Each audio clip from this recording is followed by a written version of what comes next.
देर पहले आपने ये कहा था कि भारत अगर इसराइल के साथ खड़ा हो जाए तो 56 मुस्लिम कंट्रीज जो है वहां खलबली मच जाएगी और भारत जो है वो उसकी जो पावर है उसमें उसको एक फोर्स की तरह देखा जाएगा।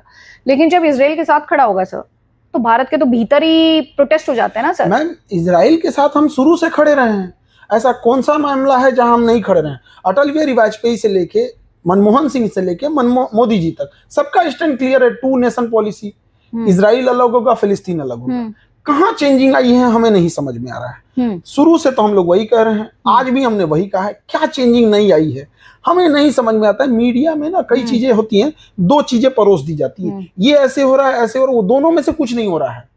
लोगों की इल्यूजन क्रिएट किया जा रहा है। हम आज भी अरब देशों के साथ कहते हैं कि भैया फिलिस्तीन, अटल बिहारी वाजपेयी, मनमोहन सिंह, मोदी जी दोनों, इवन राजीव गांधी से उठाइए, नेहरू से ही उठा लीजिए, देश आजाद जहां से हुआ है, 2 नेशन थ्योरी वहां से चल रहा होता है। आज भी हम लोग उसी पे स्टैंड पे कायम है। अरब देश तो खुद चाहते हैं कि इजराइल जो है वो फलस्तीन को नहीं पसंद करते। उसका रीजन है, फलस्तीन जो है वो डेमोक्रेटिक कंट्री है। इजराइल के पास रहने के कारण वहां एजुकेशन सिस्टम ठीक ठाक है, तो वहां डेमोक्रेसी है। अगर फलस्तीन या गाजा स्टेबल हो गया, वो डेमोक्रेटिक हो जाएंगे, वो आवाज उठाएंगे कि अरब में भी डेमोक्रेसी होनी चाहिए, कतर में भी डेमोक्रेसी होनी चाहिए, कुवैत में भी होनी चाहिए, यमन में होनी चाहिए, ओमान में होनी चाहिए। तो ये अपनी राजतंत्र बचाने के लिए कहते हैं कि ये कल को हमसे सवाल पूछे, आज इसका कमर तोड़ दो, कि कल को ये हमसे सवाल ना पूछे, हमसे भीख मांगे कि हम रोजा हैं, हमें इफ्तारी कराओ, हम भूखे हैं, हमें पानी दो, प्यास लगी है, पानी दो, खाना दो। आज गाजा और फिलिस्तीन क्या मांग